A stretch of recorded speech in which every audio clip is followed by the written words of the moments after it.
Hi hello నమస్తే, నేను మీ కట్ట కార్తీక్. ఇప్పుడు మనకు అందుతున్న సమాచారం ప్రకారం మాజీ మంత్రి కాకాని గోవర్ధన్ రెడ్డికి 14 రోజుల పాటు రిమాండ్ పడినట్టు తెలుస్తూ ఉంది. నిజానికి మొట్టమొదటిగా అరెస్ట్ అయినటువంటి మాజీ మంత్రి హోదాలో ఉన్నటువంటి వ్యక్తి కాకాని గోవర్ధన్ రెడ్డి. ఇంతకుముందు అరెస్ట్ అయిన వైసీపీ నాయకులంతా కూడా మాజీ ఎమ్మెల్యేలు. తొలిసారిగా మాజీ మంత్రి అరెస్ట్ కావటం, జైలు జీవితాన్ని గడపాల్సి రావటం నిజానికి వైసీపీకి చాలా ఇబ్బందికరమైన రాజకీయ వాతావరణమే. కాకపోతే ఈ అరెస్టు కావటానికంటే ముందు ఒక 55 రోజుల పాటు ఈ కాకాని గోవర్ధన్ రెడ్డి అజ్ఞాతంలో ఉండటం, చాలామంది చెప్పడం పరారీలో ఉన్నాడని కూడా అంటారు. ఇలా ఉండాల్సి రావటం ఇప్పుడు కొత్తగా వార్తలు వస్తున్నాయి. అతని మొబైల్లో 2 యాప్లు వాడారంట. అది కూడా అన్వాంటెడ్ యాప్లు వాడి, అంటే వాడకూడనటువంటి యాప్లు వాడి అందరితో చాటింగ్ చేయటం, కాంటాక్ట్ ఉండటం చేశాడంట.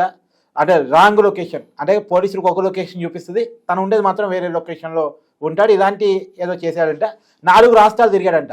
ఆంధ్రప్రదేశ్, తెలంగాణ, కర్ణాటక, కేరళ 4 రాష్ట్రాలు తిరిగి మొత్తానికి తప్పించుకొని తిరిగాడంట. మొత్తానికి కర్ణాటక రాష్ట్ర శివార్లో కేరళకి సరిహద్దుగా ఉన్నటువంటి ఒక రిసార్ట్లో కాకాని గోవర్ధన్ రెడ్డి పోలీసులు దొరకడం అయితే జరిగింది. ప్రస్తుతం ఆయన అదుపులో తీసుకొని కోర్టు ముందు హాజరుపరచగా కోర్టు ఆయనకి 14 రోజుల పాటు రిమాండ్ విధించడం జరిగింది. ఆయన ఎదుర్కొంటున్నటువంటి అభియోగాలు ప్యాజు అక్రమంగా తవ్వకం, తరలింపు, తర్వాత పేరుడు పదార్థాలు అక్రమంగా కలిగి ఉండటం, తర్వాత గిరిజనులను బెదిరించినటువంటి ఎస్టీ అట్రాసిటీ కేసు. ఇది నాన్ బెయిలబుల్ కేసు. సో మొత్తానికి కాకాని గోవర్ధన్ రెడ్డి చేసే నేరాలు, అతను రాబోయే కాలంలో ఎన్నాళ్ళు జైలు జీవితం అనుభవించేటువంటి అవకాశం ఉంది. ఏంటి ఈ విషయాన్ని కూడా మాట్లాడుకునే ప్రయత్నం చేద్దాం. మనతో ఉన్నారు సీనియర్ బీజేపీ నాయకుడు రవిచంద్ర రెడ్డి గారు. సార్ నమస్కారం. నమస్కారం కార్తిక్. సార్, ఏంటి మీ జిల్లా, మీ ఉమ్మడి జిల్లాకు సంబంధించినటువంటి నేత, మీరు వైసీపీలో ఉన్నప్పుడు జిల్లా ప్రెసిడెంట్గా, మంత్రిగా కూడా ఉన్నారు కాకాని గోవర్ధన్ రెడ్డి గారు. ఇలా అరెస్ట్ అయ్యారు. తొలి మంత్రి అరెస్ట్ అయింది, మంత్రిగా చేసిన వ్యక్తి తొలి. ఎంతమంది అంతా అరెస్ట్ అయిందంతా మాజీ ఎమ్మెల్యేలు, నాయకులు. ఇప్పుడు మంత్రి కూడా అరెస్ట్ కావటం ఎలా చూపిస్తున్నారు? నేను వైఎస్ఆర్సీపీ పార్టీలో చేరేటప్పటికీ కాకాని గోవర్ధన్ రెడ్డి గారు నెల్లూరు జిల్లా వైఎస్ఆర్సీపీ పార్టీ అధ్యక్షుడిగా ఉన్నారు. అవును, ఇప్పుడు కూడా అదే డిజిగ్నేషన్లో ఉన్నారు. ఓకే, అంటే మధ్యలో నెల్లూరు జిల్లా మధ్యలో వేమిరెడ్డి ప్రభాకర్ రెడ్డి గారు వచ్చారు. ఓకే, వేమిరెడ్డి ప్రభాకర్ రెడ్డి గారు ఎగ్జిట్ తర్వాత పర్వతరెడ్డి చంద్రశేఖర్ రెడ్డి గారు ఎమ్మెల్సీగా ఉన్నారు, ఆయన వచ్చారు. ఎలక్షన్ టైంలో కూడా ఆయన ఉన్నారు. తర్వాత ఇప్పుడు మళ్ళీ కాకాని గోవర్ధన్ రెడ్డి గారు ఎలక్షన్ ఓడిపోయిన తర్వాత నుంచి వైఎస్ఆర్సీపీ జిల్లా అధ్యక్షుడిగా ఉన్నారు. నాకైతే సన్నిహితమైన సంబంధాలే ఉన్నాయి. పార్టీలోకి నన్ను ఆహ్వానించిన టైంలో కాకాని గోవర్ధన్ రెడ్డి గారు కూడా ఆహ్వానించడం జరిగింది. సో వ్యక్తిగతంగా ఎటువంటి ఇబ్బంది లేదు. కానీ మనిషి మాటపరంగా సౌమ్యుడే, కానీ ప్రతిపక్షాలని, ముఖ్యంగా సోమిరెడ్డి చంద్రబాబు రెడ్డిని టార్గెట్ చేయడంలో కానీ, చంద్రబాబు నాయుడు గారి గురించి మాట్లాడటంలో కానీ చాలా అగ్రెసివ్గా ప్రెస్ మీట్లు అవి ఉండేవి. సరే, ఆయన ఆ పార్టీలో ఉన్నాడు కాబట్టి అలా ఉండేవాడు. ఎస్, అంటే మాట తీరులో మనం ఎవరైనా పోయినప్పుడు కానీ అవన్నీ కూడా సౌమ్యంగా ఉండేవాడు. రిసీవ్ కూడా చేసుకునేవాడు అందరినీ, అంటే కార్యకర్తలను కానీ లేకపోతే. కానీ ఏది ఏమైనప్పటికీ అగ్రెసివ్గా సోమిరెడ్డి చంద్రమోహన్ రెడ్డితో విభేదాలు రాజకీయ పరంగా వచ్చినాయి. ఒకే నియోజకవర్గంలో పలుమార్లు పోటీ చేసినందువల్ల వచ్చిన వైరం కావచ్చు, కార్యకర్తలు అటు ఇటు మారుతూ ఉంటారు. వైఎస్ఆర్సీపీలోంచి తెలుగుదేశంలోకి మారుతుండొచ్చు, తెలుగుదేశంలోంచి వైఎస్ఆర్సీపీలోకి వస్తుండొచ్చు. కానీ ఈ పోటాపోటీ ఏదైతే రాజకీయ పరమైన నేపథ్యం ఉందో దానివల్ల వాళ్ళ మధ్య వ్యక్తిగతంగా కూడా ఒకరిని మించి ఒకరికి సవాళ్ళు, ప్రతి సవాళ్ళు, తిట్లు, శాపనార్థాలు, అరెస్టుల పర్వం దాకా సోమిరెడ్డి చంద్రమోహన్ రెడ్డి గారిని కూడా తీసుకెళ్లడం గతంలో. సో ఇవన్నీ కూడా ఒక వైరాన్ని పెంచి వాతావరణాన్ని కలుషితం చేసే విధంగా ఎక్స్ట్రీమ్ భావజాలంతో వెళ్ళాయి. దాంతోపాటు అదొక్కటే ఈ అరెస్ట్ కారణం అని నేనైతే భావించాను. ఎవరు అవునన్నా కాదన్నా నెల్లూరు జిల్లాలో జరిగిన శాండ్ స్కామ్ కానీ, సిలికా స్కామ్ కానీ, క్వాడ్జీ స్కామ్ కానీ జరిగిన మాట వాస్తవం. కానీ వ్యక్తులు ఎవరు అనేది నేను మెన్షన్ చేయను. ఎందుకంటే విచారణ సంస్థల పని. విచారణ సంస్థలు ఎవరిని నిందితుడిగా తీసుకుని వాళ్ళ మీద సాక్ష్యాధారాలు ఏవైతే ప్రొడ్యూస్ చేసి వాళ్ళని గిల్ట్గా ప్రూవ్ చేస్తారో వాళ్ళకి ఖచ్చితంగా శిక్షలు పడాలని కోరుకుంటున్న వ్యక్తిగా రవిచంద్ర రెడ్డి ముందు ఉంటాడు. ఎందుకంటే నేను కూటమి వైపు ఉన్న భారతీయ జనతా పార్టీ నుంచి రిప్రజెంట్ చేస్తూ చంద్రబాబు నాయుడు గారు, పవన్ కళ్యాణ్ గారు, భారతీయ జనతా పార్టీ కలిసి రన్ చేస్తున్న ఈ ప్రభుత్వంలో ప్రజల సొమ్ము ప్రజలకు చేరాలి.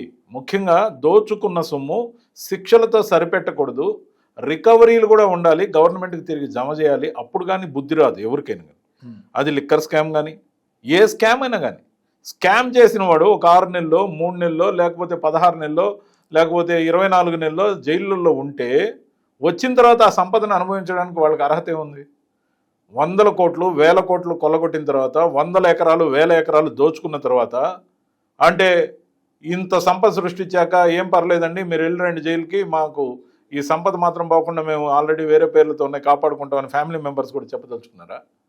అంటే ప్రజలకి వీళ్ళు అరెస్ట్ ముఖ్యమా, వీళ్ళ అరెస్టుతో పాటు రికవరీ కూడా ముఖ్యమా? నేనైతే ఒక రాజకీయ నాయకుడిగా ప్రజలందరికీ వినిపించేటట్టు, ఖచ్చితంగా పౌర సమాజం నిలదీసేటట్టు, జర్నలిజం మొత్తం కూడా ఈ వైపు ఫోకస్ పెట్టాల్సినట్టు కోరుకుంటూ, ఎవరైతే అవినీతి చేసి సంపాదించిన సొమ్ము ఏదైతే ఉందో, మన దేశంలో కొంచెం శిక్షలు కఠినంగా లేవు, అదే చైనా లాంటి వాటిలో ఆర్థిక నేరాలకు ఊరేస్తారు, మరణశిక్ష ఉంది. నేననేది ఖచ్చితంగా రికవరీ దాకా రావాలి. 100 ఎకరాలు 1000 ఎకరాలు 100 కోట్లు 1000 కోట్లు ఎవరైతే సంపాదించారో తూతు మంత్రంగా జైలుకి పోయి కొన్నాళ్ళుండి మళ్ళా వెండెట్టా పాలిటిక్స్, ఇది మా మీద కుట్రతో పెట్టిన కేసు, ఇది నిలవదు, లేకపోతే పెద్ద పెద్ద లాయర్లను పెట్టుకుంటాం. అసలు కాకాణి గోవర్ధన్ రెడ్డి గారు చేసిన ప్రధానమైన తప్పు ఏంటంటే, అతని మీద ఆరోపణలు వచ్చి అరెస్ట్ వారెంట్ వచ్చాక హుందాగా ఆయన వచ్చి కోర్టులో సరెండర్ అవ్వడం, ఖచ్చితంగా ఎందుకు దాక్కుని తిరగాలి? దాక్కుని తిరిగిన తర్వాత ఒకసారి కేసులు అంటే ఏర్పడ్డాక రాజకీయ జీవితంలో ఉన్నప్పుడు ఎప్పుడొకప్పుడు బయట రావాలి కదా, కార్యకర్తల కోసమో లేకపోతే రాజకీయం కోసమో ఏదో ఒక రకంగా. ఇప్పుడు సుప్రీంకోర్టు దాకా అప్రోచ్ అయ్యారు, సుప్రీంకోర్టు దాకా అప్రోచ్ అయినాక అక్కడ కూడా బెయిల్ లభించినప్పుడు, ముందస్తు అరెస్ట్ కాకుండా ఉండే బెయిల్ లభించినప్పుడు అప్పుడైనా తనంత తానుగా వచ్చి సరెండర్ కావాల్సిన అవసరం ఎంతైనా ఉంది కదా. పౌర సమాజంలో ఉన్నప్పుడు, రాజకీయ జీవితంలో ఉన్నప్పుడు అరెస్ట్ దాకా వచ్చింది, ఇంకా తప్పించుకోలేమనుకున్నప్పుడు హుందాగా వచ్చి లాయర్ని తీసుకొని సరెండర్ కావడమా, లేకపోతే పోలీస్ స్టేషన్కి వచ్చి సరెండర్ కావడమా, ఏదైనా చేసి ఉండాల్సింది. ఆ విధంగా దాక్కోవాల్సిన అవసరం లేనేలేదు.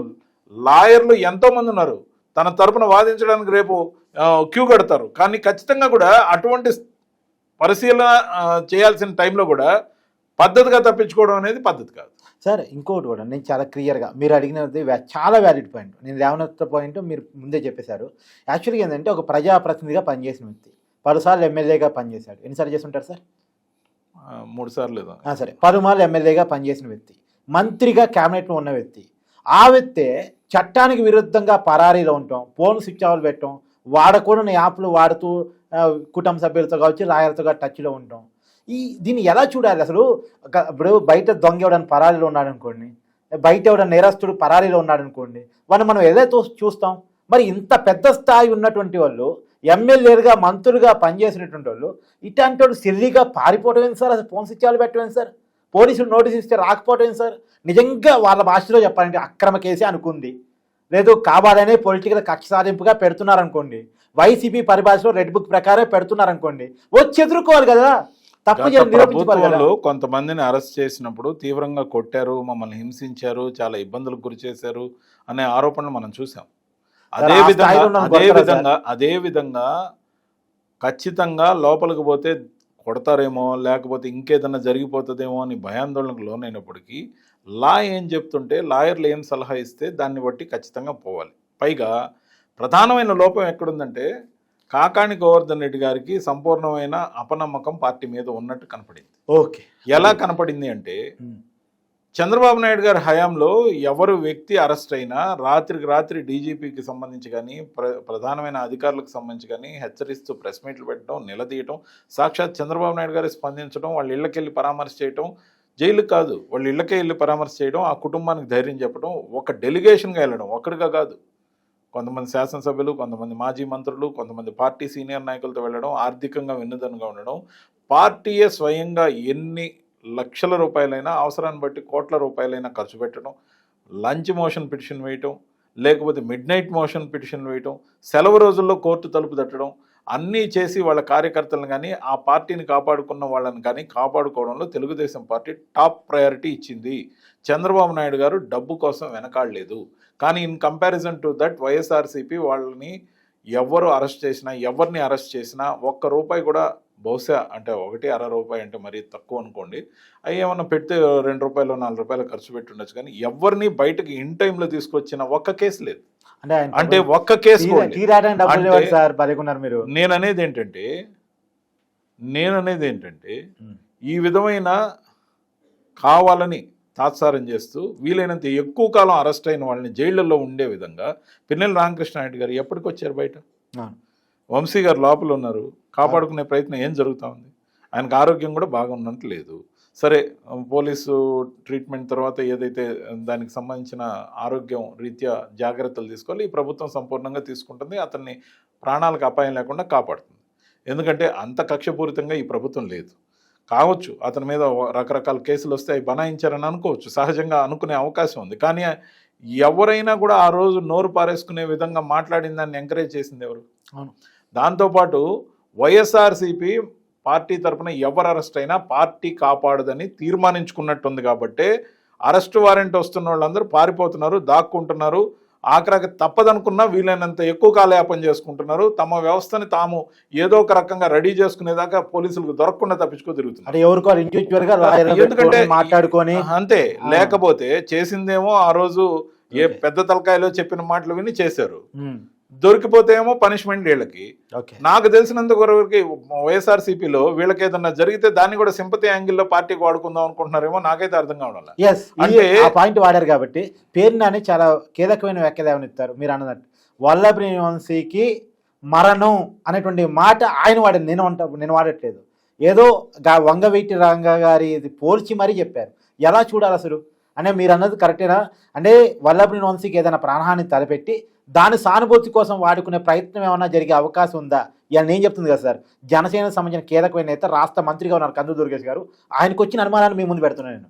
నందిగం సురేష్ గారు అరెస్ట్ అయ్యి దాదాపు 3 నెలల పైన జైల్లో ఉన్నారు. 3 నెలల నుంచి 4-5 నెలలు ఉన్నట్టున్నారు మొదటిసారి. మళ్ళీ అరెస్ట్ అయ్యారు. కాపాడుకోవడానికి పార్టీ పరంగా చేస్తున్న ప్రయత్నాలు ఏంటి? ఎంత ఖర్చు పెడుతున్నారు? ఎవరిని లైన్లు పెడుతున్నారు? ఎవరు ఇప్పుడు సెలవులు ఉన్నాయి కోర్టుకి, ఎవరైనా లంచ్ మోషన్ పిటిషన్ వేశారా? లేకపోతే అదే పెద్ద పెద్ద సీనియర్ నాయకులు ఎవరైతే రేపు లిక్కర్ స్కామ్లోనో ఎవరైనా అరెస్ట్ అయితే వాళ్ళని కాపాడుకోవడానికి ఎన్ని రకాల చర్యలు చేయాలో అన్నీ చేస్తారు కదా. అంటే చులకన భావమా? పోతే పోయాళ్లే, ఉంటే ఉన్నాళ్ళే, ఎంత కాలం ఎక్కువసేపు జైల్లో ఉంటే అంత మైలేజ్ మనకు వస్తుంది, లేకపోతే వాడికి ఏదైనా హాని జరిగితే పోయి పరామర్శించి వాళ్ళ కుటుంబానికి 10 లక్షలు చెక్ ఇది. ఏం రాజకీయం ఇది? ఒక మెసేజ్ పోతుంది కదా కార్యకర్తల్లో. రేపు పార్టీ కోసం తెగించేవాడు ఎవడు? అందుకే చెప్తున్నా, బీజేపీ కార్యకర్తలను కాపాడుకునే పార్టీ, బీజేపీ అందరికీ రక్షణగా ఉండే పార్టీ. కాబట్టి బీజేపీ వైపు చూడండి.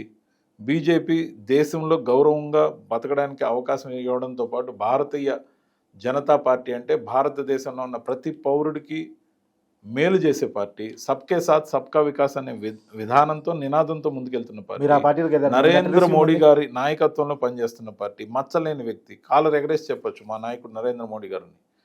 మరి ఇలాంటి పార్టీలకు రమ్మని వైఎస్ఆర్సీపీ శ్రేణులకు పిలుపునిస్తున్నా. ఎందుకు చెప్తున్నానంటే, మిమ్మల్ని రక్షించలేని పార్టీ, మిమ్మల్ని వాడుకుంటున్న పార్టీ, మీ ఆ కోవట్లతో బందీ అయిన నాయకుడు, ఎప్పుడో కానీ ప్రెస్ మీట్ కూడా పెట్టలేని అలసత్వం, లేకపోతే అన్ని రకాలుగా మీరు చూస్తే కార్యకర్తలకి ఎప్పుడో రక్షణ కల్పించిన 2.0లో, అంటే 5 సంవత్సరాలు పోయింది, ఈ 5 సంవత్సరాలు పోవాలంటే 10 సంవత్సరాలు ఆ కార్యకర్తల వయసు పెరగడం లేదా, లేకపోతే ఆర్థిక వనరు ఏంది, ఆ కుటుంబం పరిస్థితి ఏంది, లేకపోతే అసలు ఏ విధమైన రక్షణ ఇవ్వలేని పార్టీతో పనిచేసిన వాడికి మనుగడ ఎలాగా? కనీసం పార్టీ ఐడి కార్డు కూడా లేదు ఏ కార్యకర్తకి. అవునా? ఎలాగా? కొత్తగా సభ్యత్వాలు లేవు, ఉన్నోళ్ళు పోతున్నారు, మరి కాపాడుకోవడానికి ప్రయత్నాలు లేవు. అంటే యాంటీ ఇన్కంబెన్సీ వస్తుంది. అమలు చేయని హామీల నేపథ్యంలో యాంటీ ఇన్కంబెన్సీని మనం ఫిక్స్డ్ డిపాజిట్లో వేసిన 40% అట్టే ఉంటుంది, కదలకుండా చెక్కు చెదరకుండా అనుకొని తిరిగి మనం గెలుస్తాం అనుకున్న ఊపు వచ్చినప్పుడు లాస్ట్ సంవత్సరంలో మళ్ళీ పెట్టుబడులు వస్తాయి, మళ్ళీ ఇంకోసారి పోటీ చేసేద్దాం, ఆ తర్వాత మన అదృష్టాన్ని పరీక్షించుకుందాం, గెలిస్తే ఓకే, లేకపోతే మా వయసు అప్పటికి కూడా 55 కాబట్టి 55 తర్వాత ఇంకో 5 సంవత్సరాలు పోతే ఏమవుద్ది, అప్పటికైనా రాక ఏడకపోతాం, అప్పటికి చంద్రబాబు నాయుడు గారికి వయసు బాగా పెద్దదవుతుంది కాబట్టి ఇబ్బందే లేదనే కోణంలో ఆ నాయకత్వం కనబడుతూ ఉంది. కాబట్టి ఖచ్చితంగా కూడా ట్రయల్ అండ్ ఎర్రర్ బేస్లో కార్యకర్తలను కాపాడుకోకుండా ఏదైతే వైఎస్ఆర్సీపీ పనితీరు ఉందో, కోటరీలో ఉన్న కోవట్ల చేతిలో నాయకుడు ఇబ్బంది పడి పెనుగులాటకు ఏదైతే లోనవుతున్నాడో, ఇదంతా చూసిన తర్వాత అయినా భారతీయ జనతా పార్టీ వైపు తరలి రావాల్సిందిగా వైఎస్ఆర్సీపీ గణానికి మొత్తానికి పిలుపునిస్తున్నా. ఖచ్చితంగా కూడా అంటే మీరు తప్పులు చేసి, మీరు క్రిమినల్ కేసులు ఎదుర్కొని, లేకపోతే మీరు మోసాలు చేసి స్కాములు చేసిన వాళ్ళని దయచేసి రావద్దని చెప్తున్నా. ఎందుకంటే మీ అందరికి శిక్షలు పడితే భారతీయ జనతా పార్టీ ఎట్టి పరిస్థితుల్లో కాపాడదు. ఖచ్చితంగా మీ మీద అసలుకి జెన్యున్ కేసులు కాకుండా, లేకపోతే ఏదన్నా తెలిసి తెలియక పెట్టిన కేసులైనా, లేకపోతే ఆ పార్టీకి సంబంధించిన వెసులుబాటులో లేదు, న్యూట్రల్గా ఉన్న యువత అయినా, కొత్తగా వచ్చే యువతరానికైనా నేను పిలిపించేది ఏంటంటే, భారతీయ జనతా పార్టీ భారతదేశం కోసం పనిచేస్తున్న పార్టీ, దేశం కోసం ధర్మం కోసం నిలబడుతున్న పార్టీ. కాబట్టి ఈ రోజున వైఎస్ జగన్మోహన్ రెడ్డి గారి దయాదాక్షిణాల మీద మాత్రమే మీరు నాయకుడిగా ఎదగాలి. అలా కాకుండా భారతీయ జనతా పార్టీ సిద్ధాంతపరంగా, నాయకత్వపరంగా దేశం అంతా పరిపుష్టంగా ఈ దేశంలో ఉన్న 28 రాష్ట్రాల్లో 22 రాష్ట్రాల్లో అధికారంలో ఉన్న పార్టీగా, గొప్ప పార్టీగా, ప్రజలందరికీ మేలు చేసే పార్టీగా భారతీయ జనతా పార్టీ వైపు రావాలని కోరుతూ ఉన్నాను. సరే, ఇప్పుడు మీకు ఎలా ఉంది బీజేపీ? బ్రహ్మాండంగా ఉంది. ముఖ్యంగా ఇక్కడ రాజకీయ అంశాల కన్నా కార్తిక్ గారు, రాజకీయ అంశాల కన్నా ప్రతిరోజు ఇక్కడ భారత్ మాతకి జై అనే నినాదాలు ప్రతిధ్వనిస్తుంటాయి. అంటే దేశభక్తితో కూడిన పార్టీ కార్యక్రమానికి మనం ఏ కార్యక్రమం ఇంటర్నల్గా పార్టీ ఆఫీసులో చేపట్టేదైనా భారత మాతకి దండ వేసి ఖచ్చితంగా గౌరవించిన తర్వాతనే పార్టీ కార్యక్రమాలు మొదలవుతాయి.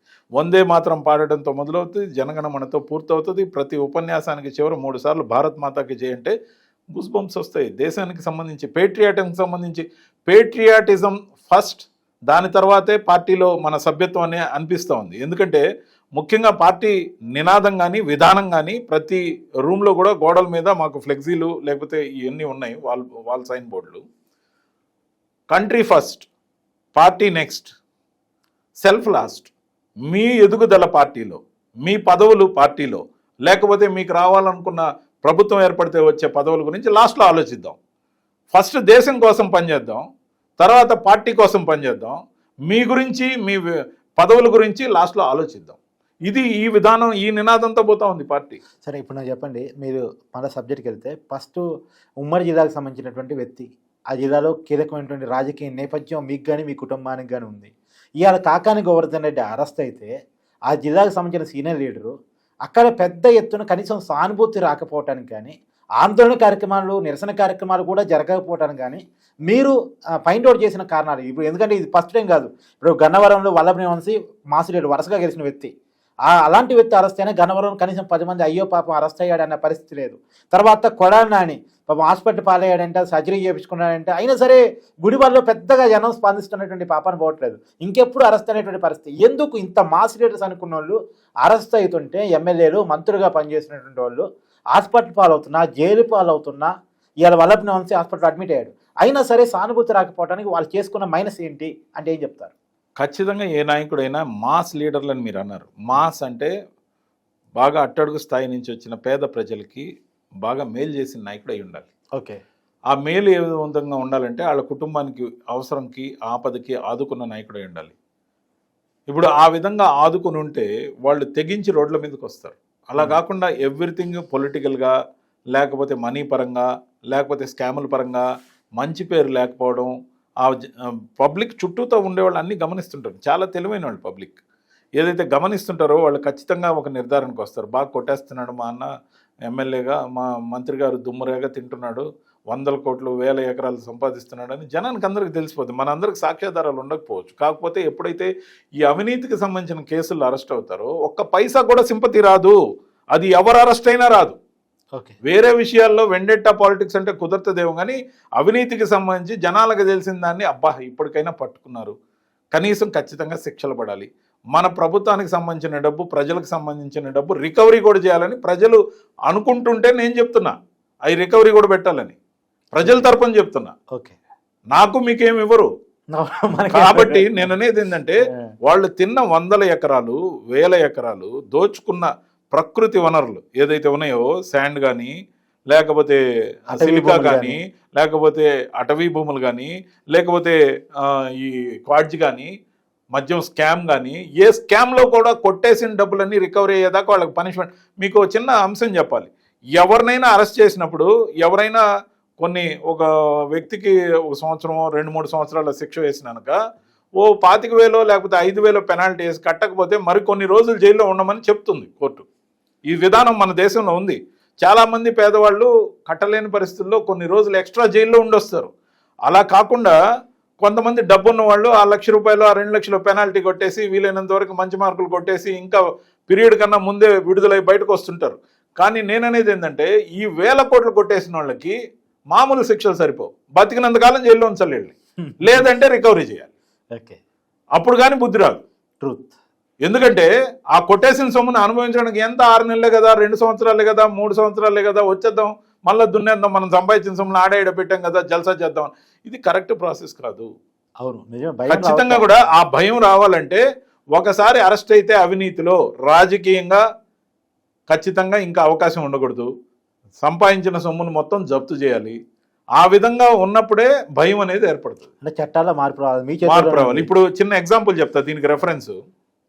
సజ్జల రామకృష్ణారెడ్డి గారు ఈ మధ్య అటవీ భూములు కొట్టేశారని కడపకు సంబంధించి, కడప జిల్లాకు సంబంధించి సీకే దిన్నెలో అటవీ భూముల్ని 65.72 ఎకరాలని ప్రభుత్వం సర్వే చేయించిన తర్వాత స్వాధీనం చేసుకోవడం జరిగింది. అవును, అంటే తప్పు జరిగిందని నిర్ధారించుకున్న తర్వాత వాటిని స్వాధీనం చేసుకున్న మాట వాస్తవం కదా. అవును. మరి స్వాధీనం చేసుకున్నప్పుడు ఇచ్చినమ్మ వాయినం తీసుకున్నమ్మ వాయినం అని అట్ట వదిలేయటం మేము మా ప్రభుత్వాన్ని కూడా ఖచ్చితంగా అడుగుతున్నా. అలా కాకుండా అటవీ భూముల్ని కొట్టేసి ఇన్ని రోజుల అనుభవంలో పెట్టుకున్నందుకు అక్కడ తన కబ్జాలో ఉంచుకున్న ఆ ల్యాండ్ అటవీ భూమిదని తెలిసి ప్రభుత్వ ప్రధాన సలహాదారుగా ఉన్నప్పటికీ ఏదైతే కబ్జా చేశారో ధైర్యంగా ఎప్పటికీ మన ప్రభుత్వమే ఉంటుందని, మరి దానికి లీగల్గా పనిష్మెంట్ ఉండాలి. ఆ కోణంలో విచారణ జరిగి శిక్ష పడాలి. శిక్షకి అదైనా అర్హుడు. ఖచ్చితంగా అర్హత ఉన్న ఆ కేసులో తప్పు జరిగిందని తీర్మానించుకున్నానికి వెనక్కి తీసుకున్న ఎకరాలకి సరిపెట్టుకుంటే ఎలా కుదురుద్ది? అంటే మీరు ఆక్రమించుకున్నారు, మేము వెనక్కి తీసుకున్నాం, ఇది ఎక్కడ మెసేజ్ ఇది? సో ఇది కరెక్ట్ కాదు. ఖచ్చితంగా ఆ కోణంలో చంద్రబాబు నాయుడు గారు సరైన రీతిలో టైం తీసుకున్నా చర్యలు తీసుకుంటారని నేనైతే నమ్ముతున్నా. సజ్జల అరెస్ట్ కావాలంటారు? కాదు, చట్టపరంగా అరెస్ట్ కావాలన్నా లేకపోతే ఇంకేదైనా పెనాల్టీలు పడాలన్నా దానికి శిక్ష ఏం రాసిందో నాకు తెలియదు. కానీ పక్కనోడు రేపు ఆక్రమించుకున్నాను 3 సంవత్సరాలు పంట కాదండి, 3 సంవత్సరాలు పంట వేసుకుంటారు, 6 సంవత్సరాలకి మీరు రికవరీకి చేసుకుంటారు. అంటే రికవరీ చేసుకున్నానికి ఇచ్చినమో ఆయన తీసుకున్నామో ఆయన సరిపోయిందా? అంటే ఈ 6 సంవత్సరాలు హైవేస్ ఎవరిది? ఈ 6 సంవత్సరాలు అనుభవిస్తే బ్రహ్మాండమా? అంటే దాని మీద లీజులు ఇచ్చి సంపాదిస్తే బ్రహ్మాండమా? వాటికేం రికవరీలు ఉండవా? ఖచ్చితంగా ఉండాలని కోరుకుంటాం.